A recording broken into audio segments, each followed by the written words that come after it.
en estado de conciencia, ¿es correcto? Sí, Doc, ya íbamos por terminar la presentación. A ver, por ahí me dicen si no vimos algo de esto, avisan. Sí, eso sí lo vimos, Doc.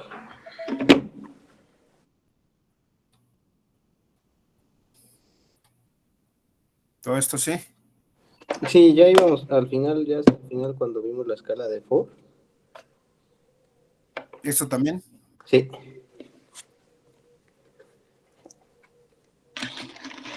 eso también. Ajá. Lenguaje.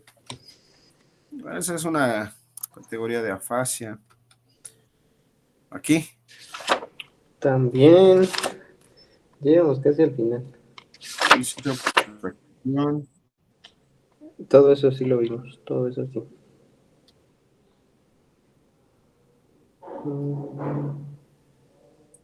También.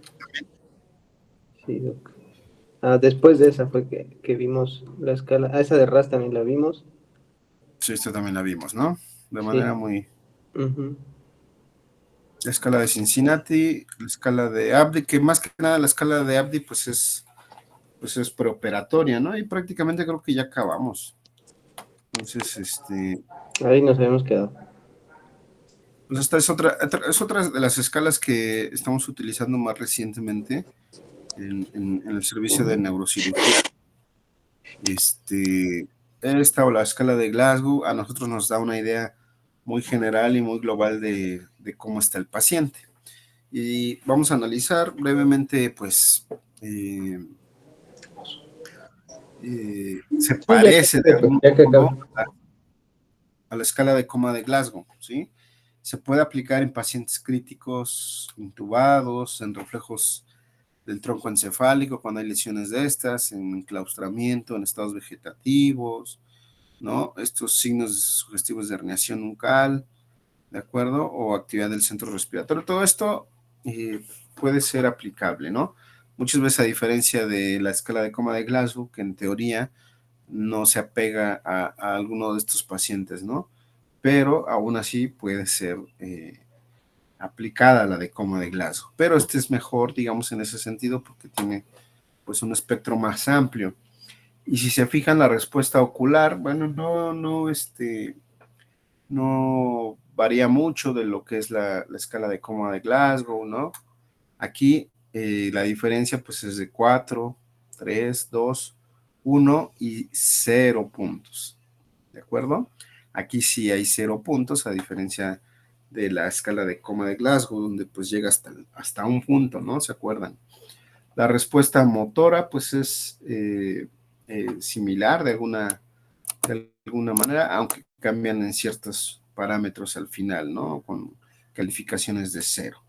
Se contemplan reflejos pupilares, ¿no? Reflejos tusígenos, esa escala pues, de tallo cerebral, todo esto, ¿no? La pupila si está midriática, fija, refléctica, ¿de acuerdo? Pues nosotros le vamos a ir pues asignando el puntaje, ¿no?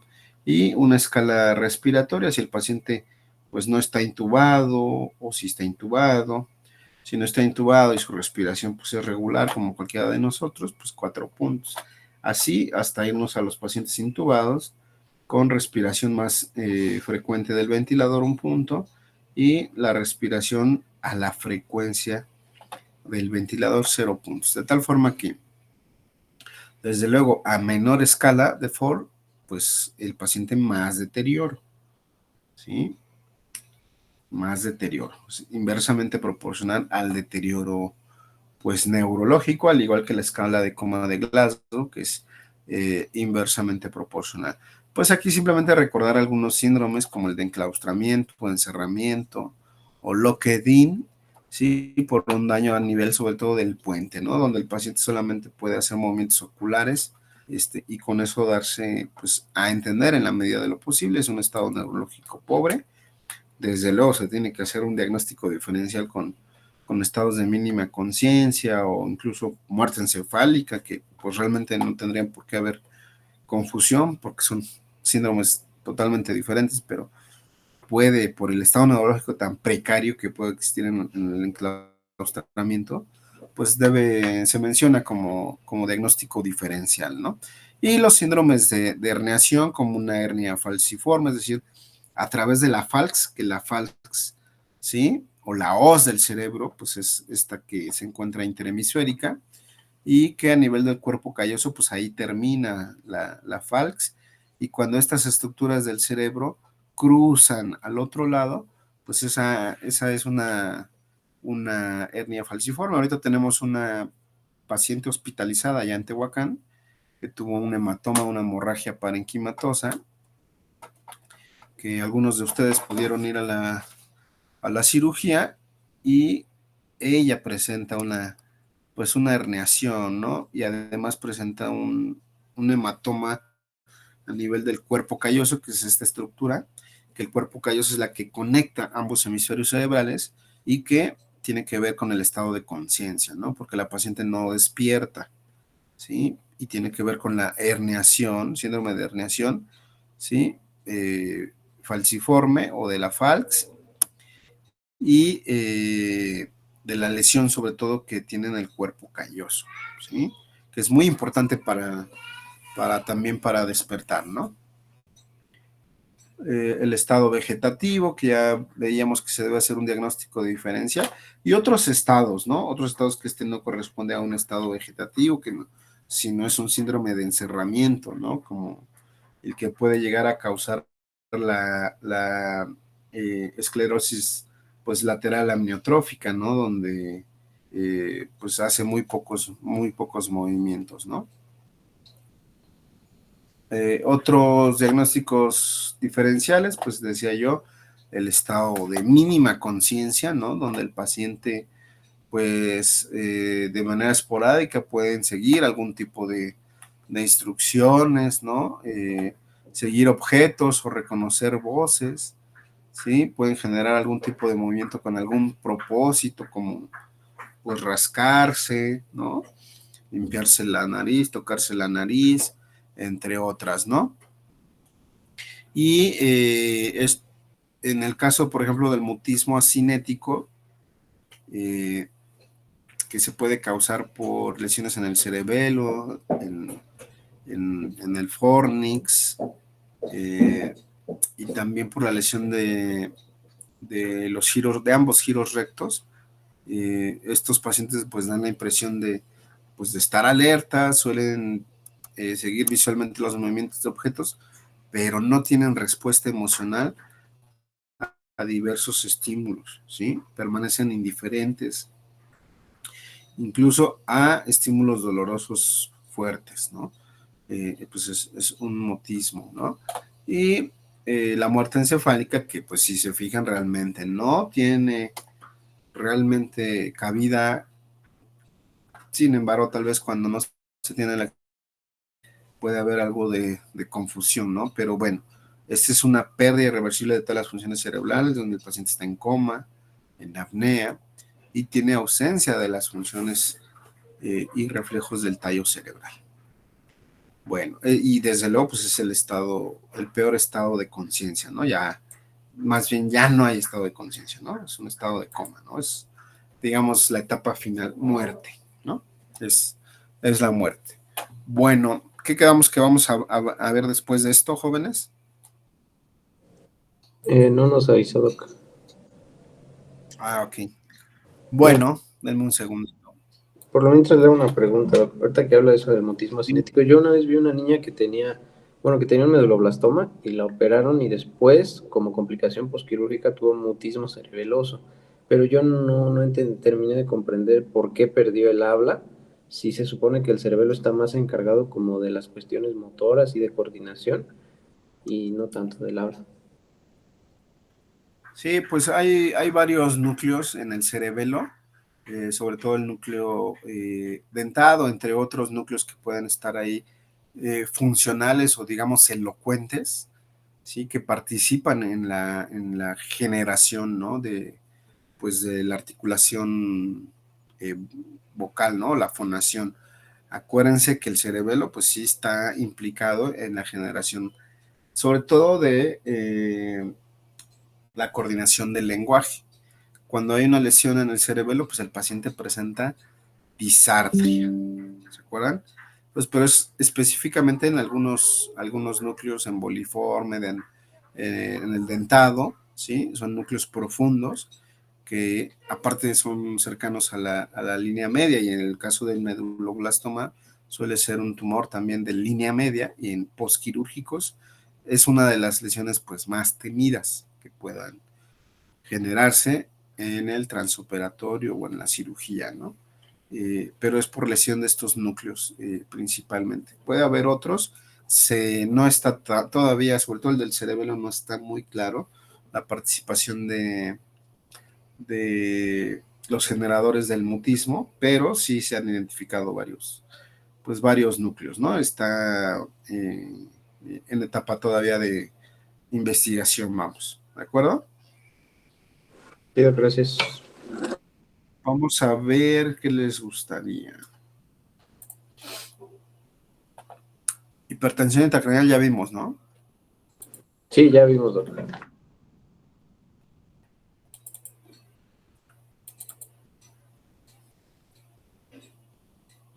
El abordaje, estados de conciencia, muerte encefálica ya vimos. Sí, también. Traumatismo cráneoencefálico. Ah, ese sí, ¿no? A ver. Lo hemos visto. Uh-huh. Okay, voy a buscar la presentación, permítanme.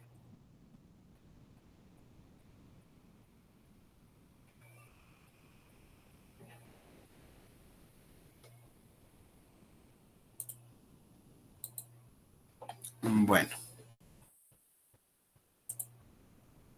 esto igual va a ser como en 2 clases, porque tenemos suficiente información, ¿no? De cráneoencefálico. Bueno, vamos a hablar y vamos a retomar pues algunos conceptos de lo ya hablado, como estados de conciencia, desde luego, escalas, y ya vamos a ir conjuntando todo lo que ya hemos aprendido. Y vamos a hablar desde luego de hipertensión intracraneal, ¿sí? Y ya vamos a meternos a cuestiones mucho más clínicas y mucho más quirúrgicas, ¿no? Desde la época de Mesoamérica, pues ha habido ya descripciones, ¿no? De trepanaciones o craneectomías en 5000 años antes de Cristo, ¿no? Se cree que esto realmente no era con fines médicos, como ahora lo entendemos, sino que era más con fines mágico-religiosos. Algunos archivos o documentos o investigaciones creen que esto era con fines de que el alma no pudiera pues ascender a los cielos. No en todas las personas, desde luego, se les hacía. Ciertas personas les llegaban a hacer este tipo de cirugías. Algunos pues creen que tipo chamanes o médicos de esa época, bueno, pudieron llegar a desarrollar este tipo de procedimientos, pero lo que se apoya más fuertemente era con fines pues mágico-religiosos. Hay otros papiros donde ciertamente sí se describen ya algunos procedimientos, sí, con fines terapéuticos, ¿no? Ya se habla de craneectomías, incluso Pablo de Gina ya habla sobre la laminectomía descompresiva, ¿sí? En cuestiones de edema medular, ¿sí? Que sigue una fisiopatología no idéntica, pero en algunos aspectos similar al edema cerebral, aunque desde luego pues las condiciones de anatomía y fisiología son totalmente diferentes, pero el tratamiento muchas veces con laminectomía pues es darle espacio al tejido, ¿sí? A esa médula hinchada para que no se autoinflija daño pues al encontrarse en un conducto que tampoco es expandible, como el conducto raquídeo, como lo es el cráneo. No son cavidades expandibles, ¿no? Y si tenemos ahí un tejido que está en expansión por edema, pues se puede autoinfligir daño. Me refiero a infartos, ¿no? La principal el principal problema de la hipertensión, en este caso intracraneal, pues acuérdense que veíamos un círculo, ¿no? De edema cerebral o edema citotóxico, luego viene una fase de cortocircuito, ¿no? Donde aumenta la presión intracraneal, disminuye el flujo sanguíneo, esto hace que aumente la presión intracraneal para tratar de compensar el poco flujo sanguíneo, y esto a su vez hace, bueno, un cortocircuito, donde ya, pues el siguiente paso es la isquemia, y si esto se perpetúa, lleva al infarto cerebral, y cuando es masivo, pues lleva a este último grado de conciencia, que pues es la muerte encefálica. Ya pueden ver ustedes cómo se va entrelazando los temas, ¿no? Bueno, todo esto de Hipócrates, ¿no? Donde él hizo pues algunos procedimientos, ¿no? Para descomprimir, por ejemplo, la columna en trauma, los colgaba, ¿no? Colgaba a los pacientes de una famosa, la escalera hipocrática, ¿no? Que literalmente los colgaba de los pies, pues para tratar de descomprimir, alinear la columna. El banco hipocrático, sobre todo en patología crónica degenerativa de la época, pues era tipo masaje, ¿no? Con martillos, con masajes, ¿no? Con compresiones, para tratar de descomprimir ahí, pues, alinear un poco más esas columnas, ¿no? De la época. Y pues es considerado el padre de la medicina.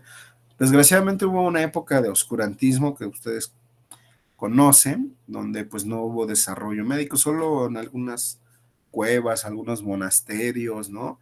Pues los científicos de la época pues pudieron llevar a cabo ciertas investigaciones, ciertos avances, pero muy limitado, ¿no? Y acuérdense que esto duró casi cerca de 1500 años, ¿sí? De esta época oscurantista, ¿no?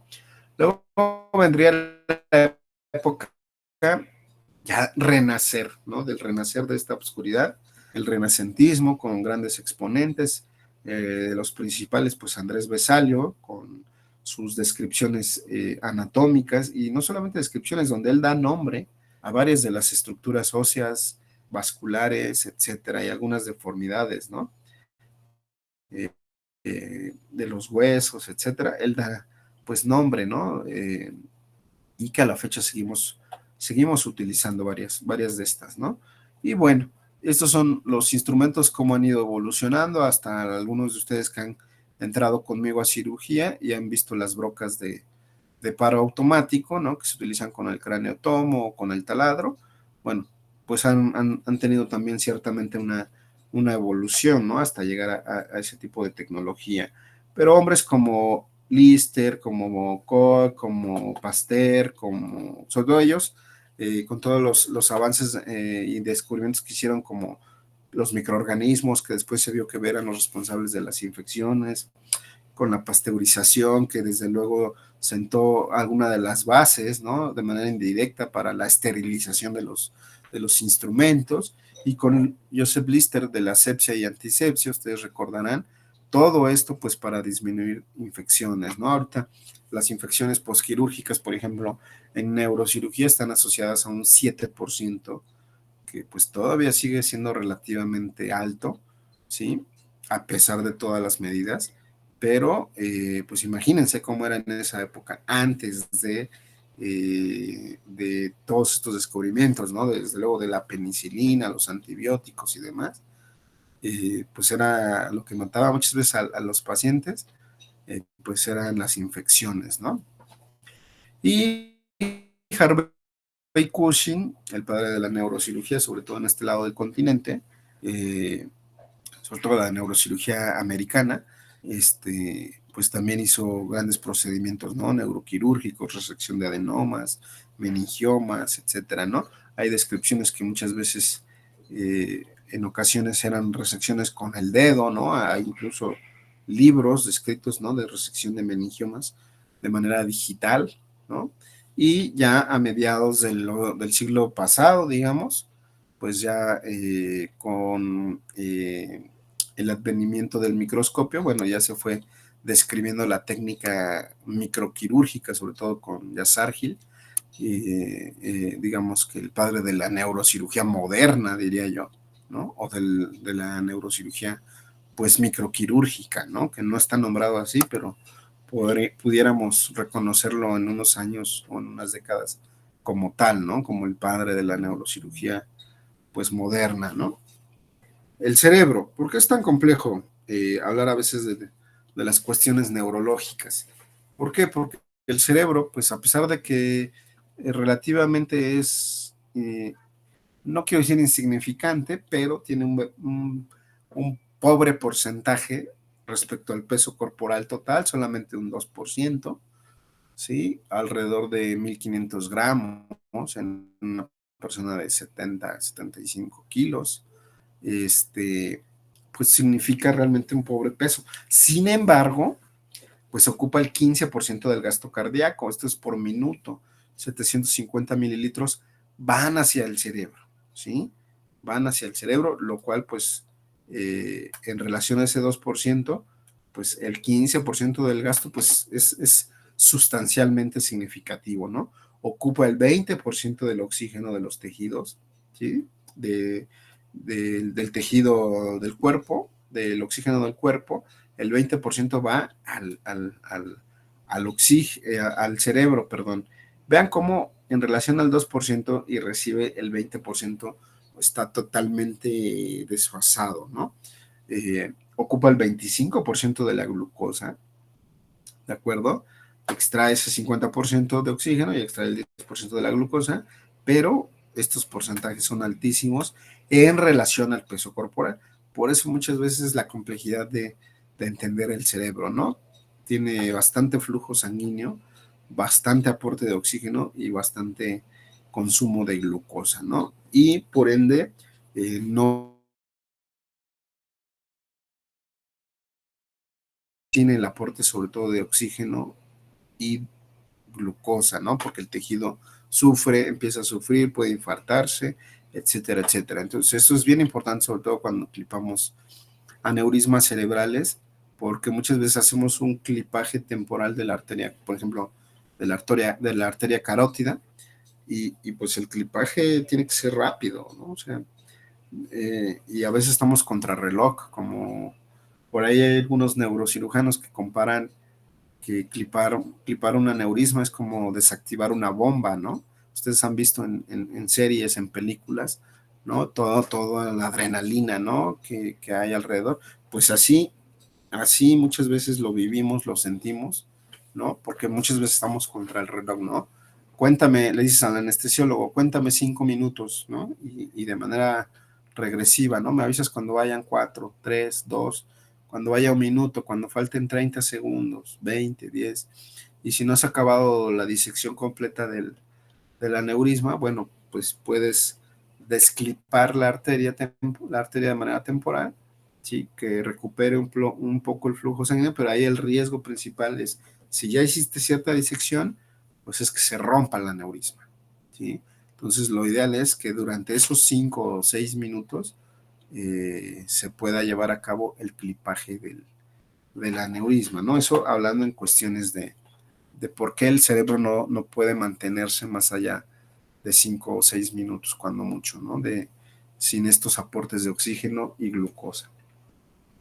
Principios básicos para el entendimiento del traumatismo cráneoencefálico. Bueno, tenemos un neurocráneo, como ustedes saben, un viscerocráneo conformado por varios huesos, y del neurocráneo pues tenemos una bóveda y tenemos una base, ¿no? Tenemos una bóveda donde tenemos ciertamente una cara exocraneal y una cara endocraneal. De la cara exocraneal, pues llama la atención rápidamente las suturas, ¿no?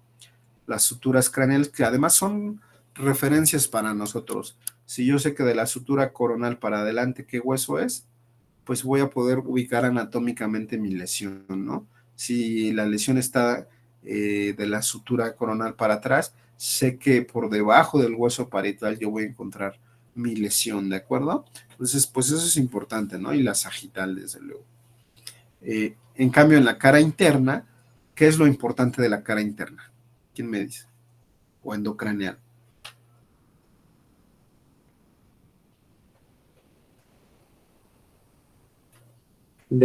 Ahí en ese sentido, Doc, de que de la bóveda, La bóveda. pues ubicar el surco del seno sagital superior, tal vez también podría ser importante. Es más Mm, importante.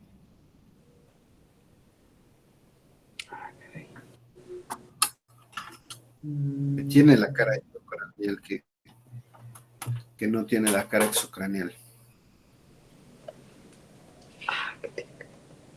Vaso sanguíneo. las, Ajá, ahí va. las impresiones de las arterias meningias medias que pues Claro. entran ahí.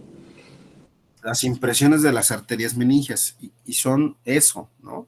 No es que ahí recorra realmente la arteria, ¿no? Sino la arteria muchas veces envuelta en la dura madre. Los que han entrado a procedimientos, muchas veces está envuelta o entre la hoja interna y externa de la dura madre, pero muchas veces sí está por fuera, digamos epidural, por fuera de la dura madre, sí, que es, digamos, la trayectoria normal, y deja la impresión dentro del hueso. Entonces, lo importante es ahí, cuando veamos hematoma epidural relacionado al traumatismo cráneoencefálico, es que cuando se rompe un hueso, se fractura, ¿sí? Se puede desgarrar esa arteria, ¿sí? Lógicamente. No es un sangrado del hueso, no es un sangrado del parénquima, es un sangrado de esa arteria meningia y el sangrado se va a colectar entre el cráneo y la dura madre, por eso se le llama epidural, a diferencia de los sangrados subdurales que ahorita vamos a ver, ¿no? Entonces tenemos en la base tenemos pues también una cara exocraneal y una cara endocraneal. Lo importante de la cara endocraneal pues es que tenemos 3 pisos, ¿sí? Piso anterior, piso medio, piso posterior. El piso anterior transcurre digamos, del ala, del borde del ala menor del esfenoides hacia adelante, ¿sí? El piso medio desde ese borde hacia el borde superior del hueso petroso del temporal, ¿sí? Ahí está la fosa media, ¿no? ¿Sí? Y de este borde último del hueso petroso, de la porción petrosa del hueso temporal, para atrás, pues es fosa posterior, ¿no? Que pues, se caracteriza por tener a este foramen llamado foramen magno, ¿no? Y bueno, pues tanto en la cara exocránea como en la cara endocraneal, pues vamos a ver orificios sobre todo, ¿no? Que son los orificios de la base del cráneo, por el cual van a entrar y salir estructuras importantes, sobre todo neurovascular. Traumatismo, ¿sí? Es una lesión física, estructural, anatómica, que nos lleva a un deterioro funcional del contenido craneal, secundaria a un intercambio que sobre todo es brusco, ¿sí? De energía mecánica y de etiología diversa. Ahorita vamos a ver un poco las causas del traumatismo, ¿no? Las consecuencias directas puede haber hipoxia, hemorragia, hipertensión intracraneal, o bien puede haber lesiones focales, difusas, o en estructuras encefálicas que condicionen alguna de las alteraciones aquí descritas. Esta es una infografía de la funcionalidad o las áreas funcionales del cerebro, las áreas, digamos, elocuentes, ¿no? Del surco central para adelante, acuérdense que es el lóbulo frontal y el lóbulo frontal tiene 3 áreas funcionales importantes, que es la precentral o motora, ¿sí?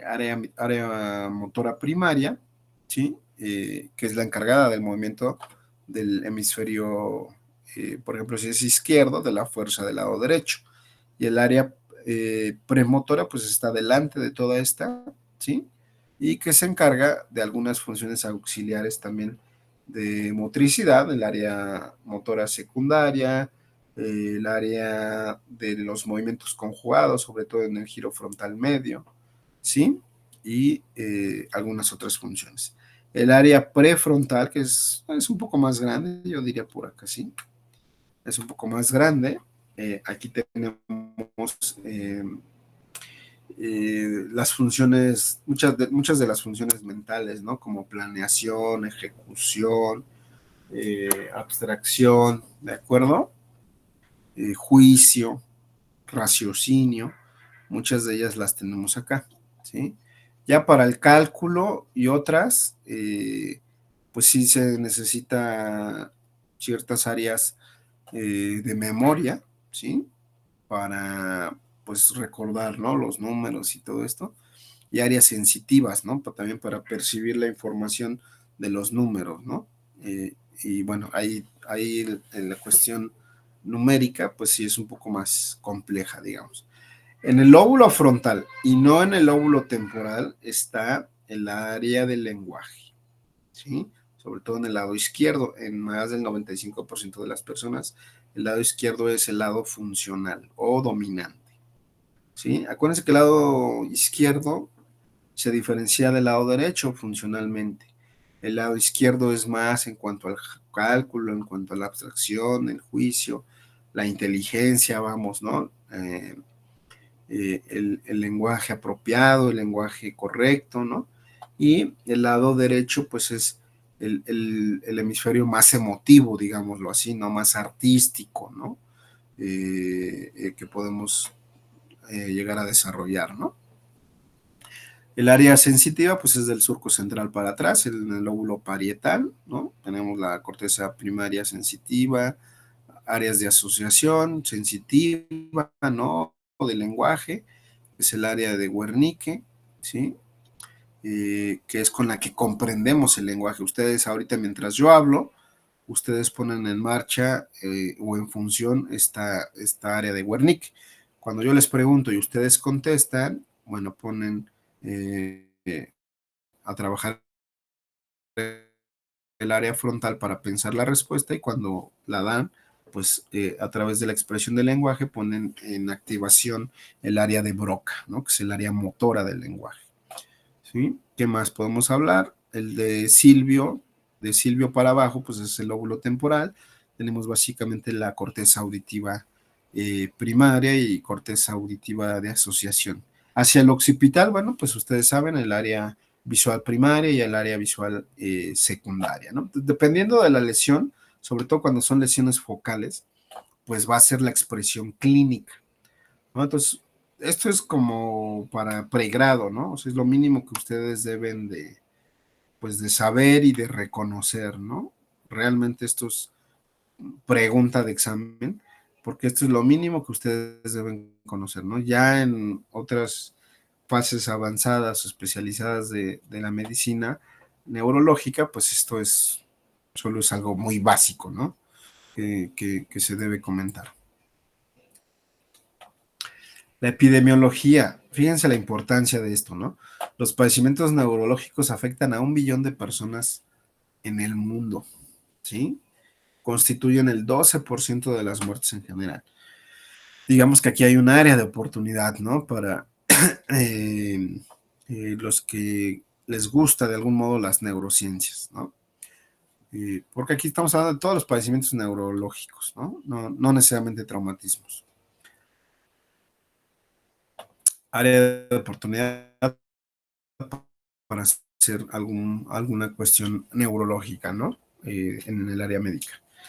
Ahora, la epidemiología, pues es un problema de salud pública. ¿Por qué? Por cuestiones económicas, porque un paciente con un traumatismo severo, pues puede requerir terapia intensiva, cirugías, rehabilitación, gastrostomías, las cuales colocan los endoscopistas o los cirujanos generales, traqueostomía que ocupa un otorrino o un cirujano general, muchas veces son politraumatizados, donde puede haber lesiones torácicas, necesitamos un cirujano cardiotorácico, abdomen, ortopedista por las fracturas que pueda llegar a tener el paciente, etcétera, etcétera, ¿no? Se presenta como un verdadero problema de salud pública, ¿no? No solamente es eso, sino que una vez que el paciente, digamos, se salva la vida, pues puede permanecer con incapacidades severas, secuelas invalidantes, y que al final ya esa persona ya no genera riqueza a la sociedad, en cambio, pues se le tiene que dar un seguimiento, ¿no? Pues un mantenimiento, digamos, porque quedan con incapacidad y secuelas invalidantes.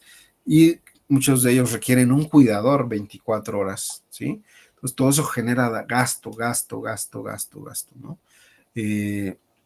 Tenemos, pues, digamos, la hora dorada, ¿no? El tiempo es cerebro, ¿no?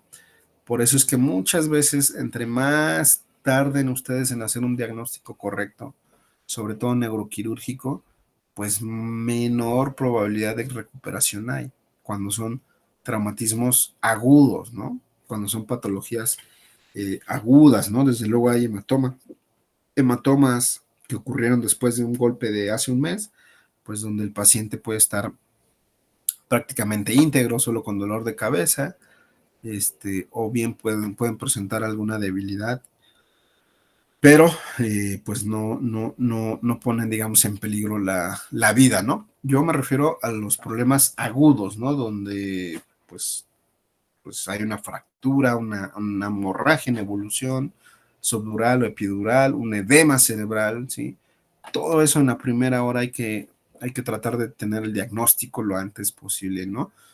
Para saber qué se le va a ofrecer al paciente, ¿sí? Si no, pues si se presentan estos pacientes después de 24, 48 horas, es muy poco lo que nosotros ya como quirúrgicos podemos ofrecer. A veces lo hacemos, pero realmente pues es pobre lo que podemos hacer. Esto es en cuanto al pico de mortalidad, ¿sí? Tenemos 3 picos de muerte. El primer pico que ocurre en la mitad de los casos, pues va a ser en el lugar del incidente, accidente, choque o lo que le haya pasado, ¿no? Agresión, balazo, ¿sí? La mitad pues va a fallecer, va a morir en ese escenario, digamos, los primeros minutos del accidente, ¿no? Por lesiones a órganos vitales y un traumatismo craneoencefálico severo. Pero bueno, muchas veces contra esos casos es muy poco realmente, ¿no? Lo que podemos hacer, pero está el otro 50% en los cuales el 30%, y es aquí donde podemos incidir de manera directa, o sea, la muerte puede presentarse con consecuencia de hematomas subdurales, epidurales, edema, etcétera, ¿no? Entonces, aquí es donde, en estas primeras horas después de un accidente, que son los que llegan a los hospitales, que son los pacientes que ustedes como médicos de primer contacto van a empezar pues, a atender, son esos los que, jóvenes, tienen que darle velocidad, porque el tiempo es cerebro, ¿sí? Acuérdense de esa hora dorada, ¿no? La hora en la que llegan con ustedes es muy importante, ¿no? Y sobre todo si tienen un Glasgow bajo, desgraciadamente a veces entiendo las políticas y las situaciones de Tehuacán, ¿no? Ustedes piden una tomografía o una resonancia y les dicen, pues hasta dentro de 2 días les damos cita, ¿no? Entonces, bueno, pues hay que trabajar mucho, hay que ser gestores, hay que conocer los laboratorios, los gabinetes, hay que involucrarse, hay que visitar, hay que nos conozcan, pedir los discos, todo eso tiene que ser proactivo para beneficio del paciente, ¿no?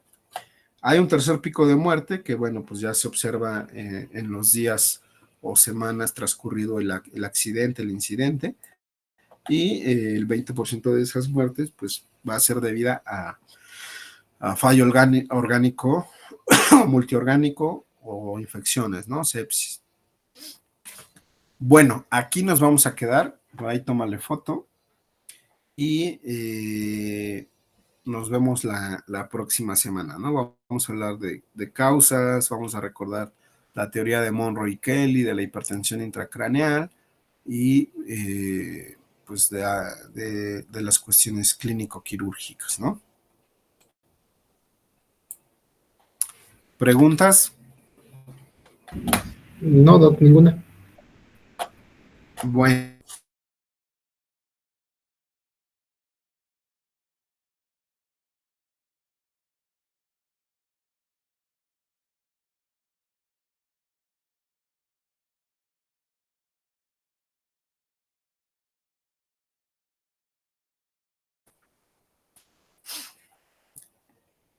¿cuándo es la fecha de examen? Pues cuando usted lo indique, doc. Pero no tenemos exámenes o ya pasó, ¿cuándo es? Pues apenas vienen, porque apenas vamos a empezar a hacer exámenes. ¿Cuándo? La semana que viene, Doc. La semana que viene. Bueno, la semana que viene. Ujú.